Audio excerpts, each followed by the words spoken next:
கோவையிலிருந்து செய்தியாளர் பிரவீன் இணைந்திருக்கிறார். பிரவீன், கோவையில கொண்டாட்டம் எந்த அளவுக்கு களை கட்டி இருக்கு? கிறிஸ்துமஸ்க்காக என்னென்ன ஏற்பாடுகள் எல்லாம் செய்யப்பட்டிருக்கு? குறிப்பா கொண்டாட்டத்தோட ஒரு பகுதியா திருப்பலி அப்படிங்கிறது நடைபெறும். என்னென்ன மாதிரியான வேண்டுதல்களை முன்வைத்து இந்த சிறப்பு பிரார்த்தனையில ஈடுபட்டு வரதா அங்க இருக்கக்கூடிய மக்கள் சொல்றாங்க?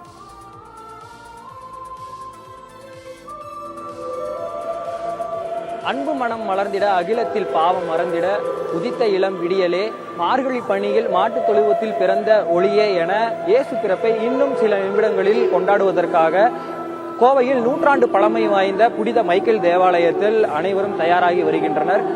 மறைமாவட்ட ஆயர் தாமஸ் ஆக்வினஸ் இந்த திருப்பலியை தொடங்கி வைத்திருக்கிறார்.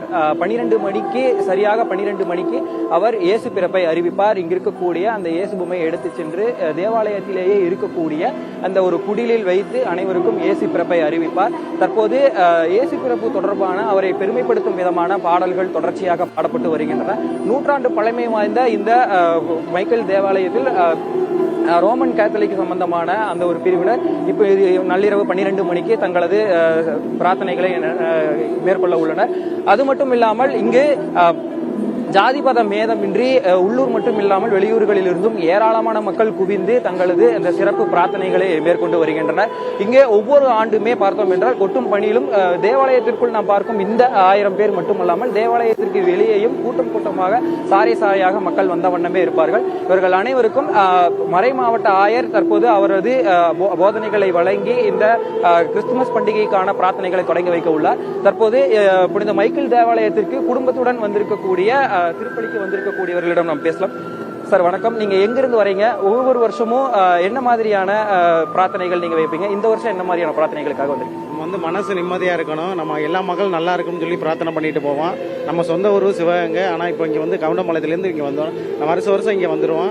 எனக்கு வந்து இயேசு கிறிஸ்து கடவுள் வர்றதுனால நமக்கு வந்து ரொம்ப மன நிம்மதியா இருக்கு. எல்லாருக்கும் கிறிஸ்துமஸ் நல்வாழ்த்துக்கள். நாளைக்கு என்ன மாதிரியான செலிப்ரேஷன்ல ஈடுபட போறீங்க? ஒவ்வொரு பண்டிகையுமே தமிழ்நாட்டில் சிறப்பாக கொண்டாடுவோம், அண்டை அயலார்களுடன் ஆகட்டும், உறவினர்களோட. நாளைக்கு என்ன மாதிரியான பிளான்ஸ் எல்லாம் நீங்க வச்சிருக்கீங்க? இதே மாதிரியே ஃபுல்லா ஜெப வழிபாடு, கிறிஸ்து ஜெப எல்லாமே இருக்கும். நீங்க சொல்லுங்க, நாளைக்கு என்ன மாதிரியான ப்ரேயர்ஸ் எல்லாம் நீங்க ஸ்பெஷலா ஃபேமிலிக்காக எடுப்பீங்க? வீட்டில் ஜெபம் பண்ணுவோம், அப்புறம் கோயிலுக்கு போயிட்டு ஜெபம் பண்ணிட்டு மாஸ் பார்த்துப்போம். மாஸ் பார்த்துட்டு வீட்டுக்கு வந்துட்டு பிள்ளைங்களோட மிட்நைட்ல நடக்கக்கூடிய இந்த சிறப்பு பிரார்த்தனை தாண்டி நாளைக்கு என்ன மாதிரியான பிரார்த்தனைகள்லாம் வீட்டில் நடக்கும்? நாளைக்கு ஈவினிங் தான். வீட்டில் முக்கால்வாசி நாங்கள் சாமி கும்பிட்றதோட அவ்வளோதான். சர்ச்சுக்கு வந்தால் நம்மளுக்கு மன நிம்மதியாக இருக்கும். அது சர்ச்சுக்கு வந்தால் நம்மளுக்கு ஒரு இதாக நல்லா இருக்கும், வந்து கும்பிடுவோம். எல்லா மக்களும் நல்லா இருக்கணும், எல்லா மக்களுக்கும் உடல் ஆரோக்கியத்தை தரணும். குழந்தை இல்லாதவங்களுக்கு வந்து குழந்தை பாக்கியம், குழந்தை இயேசு பிறந்த மாதிரி பிறக்கணும் எல்லாம் நாங்கள் வேண்டிக்கிறோம். அனைவருக்கும் கிறிஸ்துமஸ் நல்வாழ்த்துக்கள். மேரி கிறிஸ்துமஸ்.